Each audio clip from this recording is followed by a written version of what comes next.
A gunman has opened fire at a school in Russia, killing at least 9 people, 5 of them children. 2 teachers and 2 security guards were also shot dead.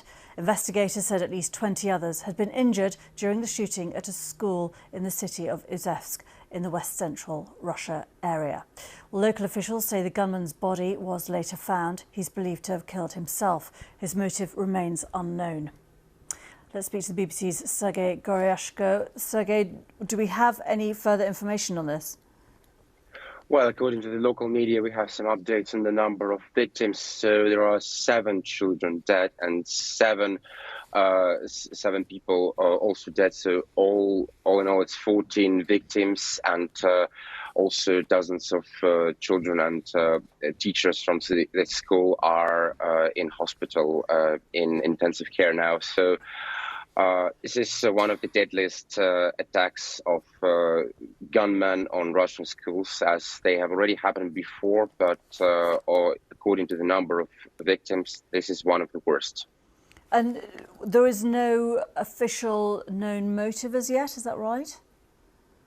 There were some unofficial reports that this was a white supremacist, some neo-Nazi guy, but actually all we know barely for sure that this person was in his 20s, and he used 2 Makarov pistols to carry out his attacks. So it does not look like other attacks on Russian schools, and those cases, the perpetrators used just officially purchased weapons, and you cannot purchase officially a pistol in Russia. So this is another question: where did this person get his weapon to carry out this attack? And what sort of area is this where this attack happened? How populated is it? What's the population like? This is quite a big city of Izhevsk. There's actually a military plant there where Kalashnikov weapons are produced, and this is quite a big city, the capital of Udmurtia region. So a quiet place, relatively quiet place. Nothing like that has ever happened there before. Still, as we have seen in the last 5 years, those attacks happen sporadically. So once a year or twice a year, there is a gunman who enters a school and opens fire, kills pupils and teachers.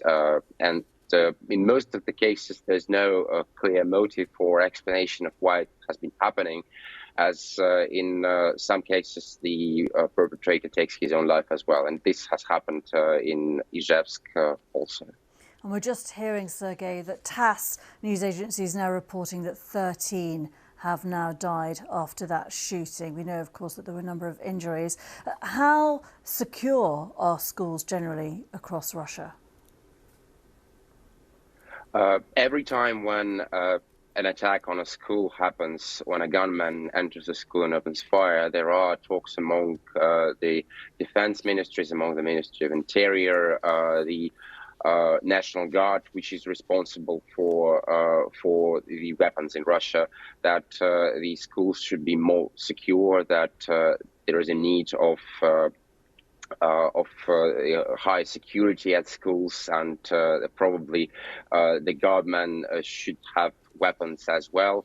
But every time, actually, nothing like that happens, and the attack happens again. So usually there is sometimes there is a guard in school, but he doesn't have a weapon on him, and it makes easier for a perpetrator to enter the building and to carry out his attack. OK, we'll have to leave it there. Sergei Goryashko, thank you very much indeed. Thank you.